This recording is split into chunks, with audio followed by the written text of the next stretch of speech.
সোনাই কাপ্তান পরে বন্যার জলে ডুবে মৃত জাবির হোসেনের মায়ের হাতে 2 লক্ষ টাকার চেক তুলে দেন আসামের মুখ্যমন্ত্রী ডক্টর হিমন্ত বিশ্ব শর্মা।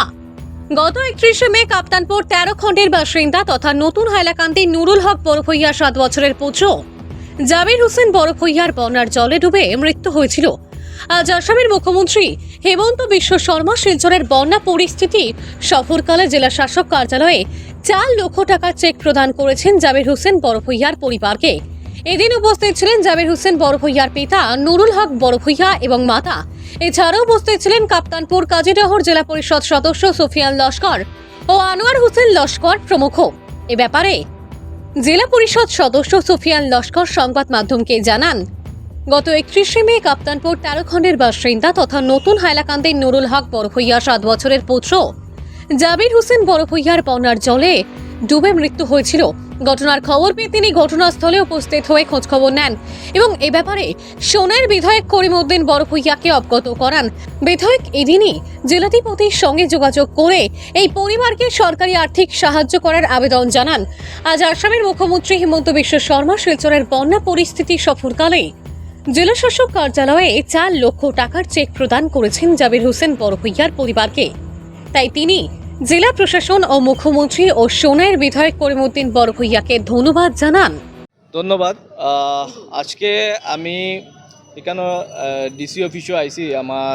আপনারা সবে জানুন যে একটা মর্মান্তিক ঘটনা আমার জেলা পরিষদ এলাকার কাপ্তানপুর 13 খণ্ডে একটা ছোট্ট 6 বছরের ছেলে এই বন্যার জলে ডুবিয়া মৃত্যু হয়েছে।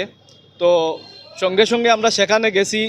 আমি জেলা পরিষদ সদস্য হিসাবে সঙ্গে সঙ্গে সেখানে গিয়ে উপস্থিত হয়েছি। আমার সোনাই সমষ্টির মাননীয় বিধায়ক আলহাজ করিমউদ্দিন বড়ভূঁইয়া মহাশয়রে আমি বিষয়টা জানাইছি এবং তাই সঙ্গে সঙ্গে জেলা শাসক মহোদয়ের লগে যোগাযোগ করছেন এবং বিষয়টা কিভাবে তার এই যে গরিব দরিদ্র হত দরিদ্র পরিবারে আর্থিক সাহায্য করা যায় এটা লইয়া সঙ্গে সঙ্গে আমরা বিধায়ক মহোদয়ের পদক্ষেপ লইছেন। আমি ধন্যবাদ জানাই বিধায়ক মহোদয়ের। তৎসঙ্গে কাছাড় জেলা শাসক এবং বর্তমানে মুখ্যমন্ত্রী মহোদয়ের হাত থাকেন আজকে তারা 4 লক্ষ টাকার একটা স্যাংশন লেটার দেওয়া হয়েছে। ইতিমধ্যে তার অ্যাকাউন্টে 4 লক্ষ টাকা আজকেও ঢুকবো।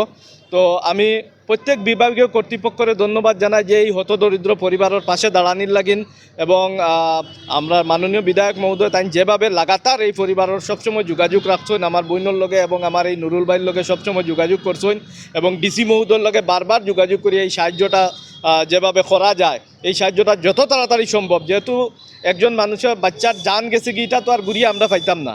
তো একটু যদি এই হতদরিদ্র পরিবারদের একটা আর্থিক সাহায্য করা যায় একটু হইলেও তারা একটা সান্ত্বনা পাইব। তো এটা লইয়া বিধায়ক সাজু ভাইয়ে সচেষ্ট আসলা। আমি ধন্যবাদ জানাই আমার সার্কেল অফিসার ম্যাডামরেও, আমি ধন্যবাদ জানাই আমার ডিডিএমের বিপ্রজিৎ পাল চৌধুরীরেও এবং ডিডিএমের অল স্টাফ তারা যেভাবে জরুরিকালীন একদম যুদ্ধকালীন তৎপরতায় তারা সাহায্য সহযোগিতা করছেন এবং যার বিনিময়ে আজকে এই আর্থিক সাহায্যটা এই গরিব হত দরিদ্র পরিবারে পাইছে।